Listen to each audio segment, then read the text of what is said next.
What's going on, Port fans? Welcome back to another video on the channel. Today we're going to be previewing Port Adelaide versus Geelong, the qualifying final kicking off this Thursday night at 7 o'clock. It's going to be an absolute ripper.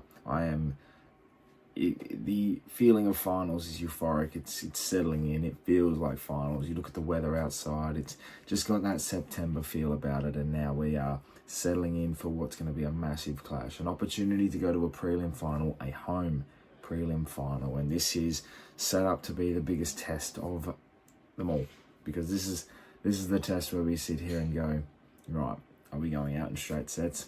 Are we winning this and going to a prelim? There's so many question marks about Port Adelaide.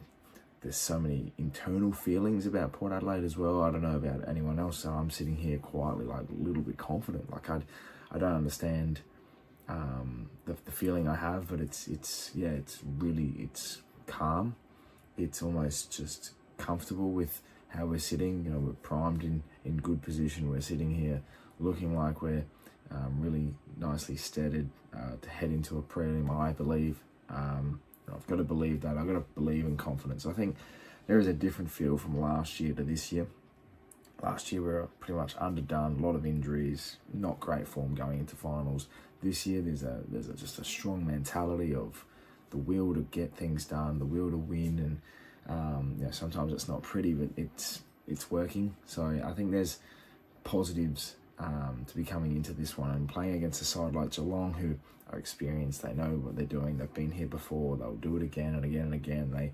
They're just experienced campaigners, but they don't look as good. They don't look as prolific. I think they're definitely a team that's benefited from early season form coming into finals. That I feel like they're, whilst they've got some fantastic players, I'm not disregarding Geelong at all. When it comes to finals, they stand up. They are big moment players. They have Jezza Cameron to kick them off. They have the moments there. Paddy Dangerfield's going to be extraordinarily important for them. But they have some young campaigners as well that are going to do some things that we'd have to worry about. Ollie Dempsey on the wing. Max Holmes is in there. Obviously, as I mentioned, Jeremy Cameron. I think the likes of Stengel and Close up forward are going to be very, very important for them. Tom Stewart down back. So they have important factors all across the board that really implement a good structure for them and will hold them really, really well. And we've got to look back to when we played them in Geelong. We managed to benefit from great clearance work, great forward craft, and an early onslaught of goals that put us in a good position. And obviously we took the foot off the gas, and it ended up being a 1-goal win, which was not great, but to end up being in that position and still putting in a great performance like that, I feel like there is a strong momentum for Port Adelaide to take control of this one again. And this time it's at the Adelaide Oval in front of the faithful. There's going to be 50,000 people. It is a sellout. It's going to be nice and warm, like 27 degrees as well. I mean, at night we'll probably chill out a bit more, but that is perfect footy. We play really well in that type of atmosphere, in that type of footy, and I think, if we take some strong form into this final series like we have, there's no reason why we can't come into this one after a week's rest, which, the week's finals bye is always a negative in terms of everyone's eyes. Why are we having it? Why is it important? I think personally, playing on a Thursday after playing on a Sunday, it's really realistically only, what are you looking at? You're looking at less than a 12-day break, so 11-day break. So it's, for Port especially, I think it won't matter a lot. The week off is always crucial because I think you get the good rest in, and the momentum that Port Adelaide have had, I don't think you take away necessarily. I know momentum can stop, but it is truly important. I think Port are really well settled going into this one, so it's going to be fiery. I'm so excited. A lot of talk around selection, a lot of talk around what Port Adelaide will do. Obviously, across the camp, there's no Guthrie and no Hawkins. They still have some prolific goal kickers down there for the Cats. And Shannon Neal's looked really, really good for Geelong. So I think our defence is going to have our work cut out for it. Farrell obviously is injured. Houston's suspended. Who comes in for Farrell? Is it going to be Josh Stinn? Is it going to be Dylan Williams? The good thing is we have that little bit of depth there to open that up. We know Miles Bergman has a great opportunity to always run and carry the pill.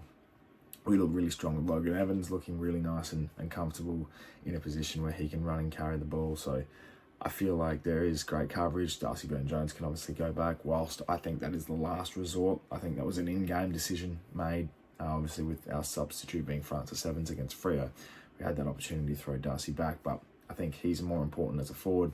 And I feel like going into this game, there's ever so crucial the selections it comes. Do you bring in Todd Marshall? Do you throw in an extra midfielder? Who's lining up? What are the chances of this occurring? And I sit here and I strongly sit and go, right, you are playing Josh Sin.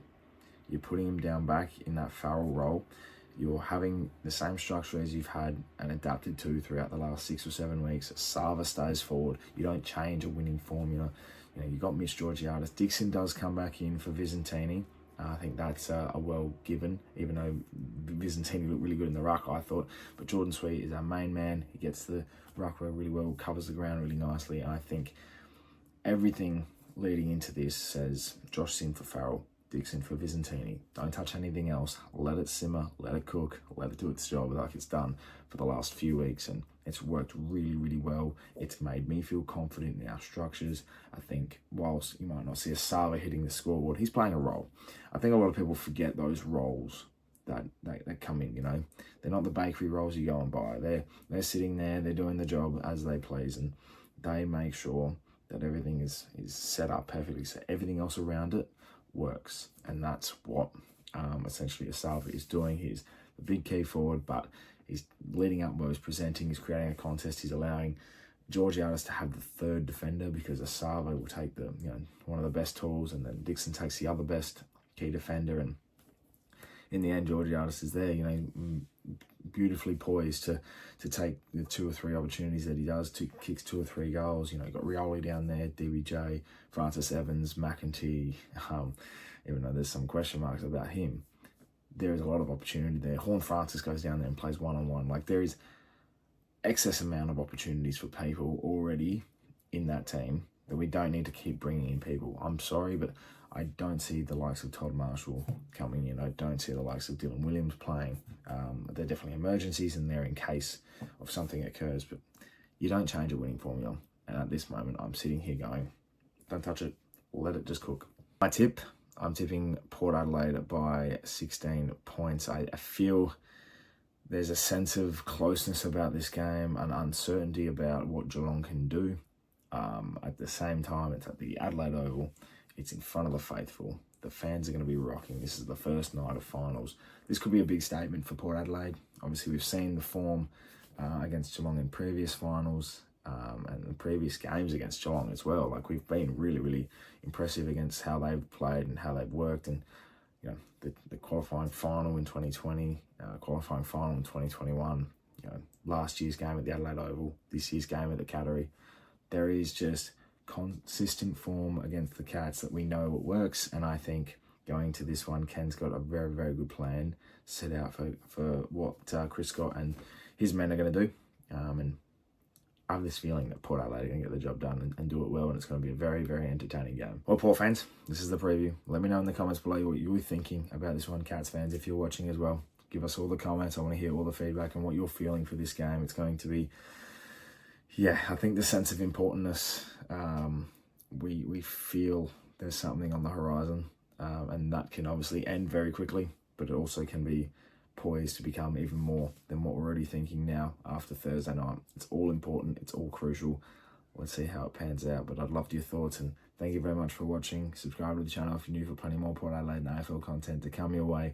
Thank you for watching the pump up video, the glass table. Latest episode is out as well, previewing the finals footy for this week too. So get around it, get around all the action. It's going to be a big one. Finals footy is back, and we're here in September. Thank you for watching. My name's Anthony, and as always,